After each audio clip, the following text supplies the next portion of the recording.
കമ്മിറ്റിയുടെ ഉപാധ്യക്ഷൻ ശ്രീ രാജേന്ദ്ര രംഗത്ത്, അടാട്ട് ബ്ലോക്ക് കോൺഗ്രസ് കമ്മിറ്റിയുടെ president Shri Jimmy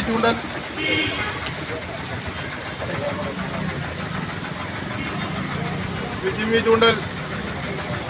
block Congress കമ്മിറ്റിയുടെ നേതാക്കളായ Shri K G Satheeshan, P G Mohanan, K T Francis, Bobby Thomas, സഹബാദലിന്റെ ജില്ലാ president Shri P D Rappai, Mahila കോൺഗ്രസിന്റെ ജില്ലാ സെക്രട്ടറി ശ്രീ വീര രാമകൃഷ്ണൻ, മണ്ഡലം കോൺഗ്രസ് കമ്മിറ്റിയുടെ ഭാരവാഹികൾ, മറ്റ് സഹപ്രവർത്തകരെ, സുഹൃത്തുക്കളെ, കേരള പ്രദേശ് കോൺഗ്രസ് കമ്മിറ്റിയുടെ ആഹ്വാനപ്രകാരം, AICCയുടെ ആഹ്വാനപ്രകാരം പെട്രോളിയം ഉൽപ്പന്നങ്ങളുടെ വിലവർദ്ധനവിൽ പ്രതിഷേധിച്ച് കേരളത്തിലെ മുഴുവൻ, ഇന്ത്യയിലെ മുഴുവൻ കേന്ദ്ര സർക്കാർ സ്ഥാപനങ്ങൾക്ക് മുന്നിലും പ്രതിഷേധ ധർണകൾ സംഘടിപ്പിക്കുകയാണ്.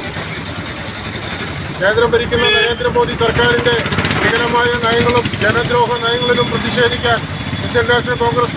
മാത്രമേ രംഗത്ത് വരുന്നുള്ളൂ. ഇവിടെ ഭരിക്കുന്ന, കേരളം ഭരിക്കുന്ന CPM ആയാലും മറ്റ് സംഘടനകളായാലും അല്ല, ഈ നരേന്ദ്രമോദിയെ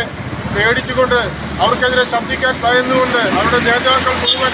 മറ്റ് പലതരത്തിലുള്ള കേസുകളും മറ്റുള്ളതുകൊണ്ട് അവർ ആരും ശബ്ദിക്കാൻ തയ്യാറാവുന്നില്ല. സാധാരണക്കാരന് വേണ്ടി സംസാരിക്കാൻ, സാധാരണക്കാരൻ്റെ ജീവിതഭാരം വർദ്ധിപ്പിക്കുന്ന രീതിയിൽ ഈ COVID-19 പോലുള്ള മഹാമാരി വന്ന് ആളുകൾ ബുദ്ധിമുട്ടിക്കൊണ്ട് എല്ലാ സകല മേഖലകളും തകർന്നു നിൽക്കുന്ന ഈ സാഹചര്യത്തിൽ അവരുടെ ജീവിതഭാരം വർദ്ധിപ്പിക്കുന്ന രീതിയിൽ പെട്രോളിയം ഉൽപ്പന്നങ്ങളുടെ വില വർദ്ധിപ്പിച്ചുകൊണ്ട് മുന്നോട്ട് പോകുന്ന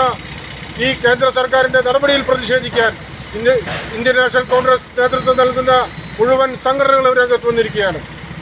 ഈ പെട്രോളിൻ്റെയും ഡീസലിൻ്റെയും വില വർദ്ധിപ്പിക്കുന്നത് വഴി മുഴുവൻ മേഖലകളിലും, സമസ്ത മേഖലകളിലും വില വർധനവ്, ആളുകൾ ജീവിക്കാൻ ബുദ്ധിമുട്ടുന്ന ഈ സാഹചര്യത്തിൽ, പണിയില്ല, തൊഴിലില്ല, മറ്റ് സ്ഥാപനങ്ങളെല്ലാം കച്ചവടമില്ലാത്ത ബുദ്ധിമുട്ടുന്ന ഈ സാഹചര്യത്തിലാണ് ഇത്തരം മുൻ നടപടികളുമായി കേന്ദ്ര സർക്കാർ മുന്നോട്ട് പോകുന്നത്. സാധാരണക്കാരെ ദ്രോഹിക്കുന്ന രീതിയിൽ, തൊഴിലാളികളെ ദ്രോഹിക്കുന്ന രീതിയിലെല്ലാം മുഴുവൻ പ്രവർത്തനങ്ങളും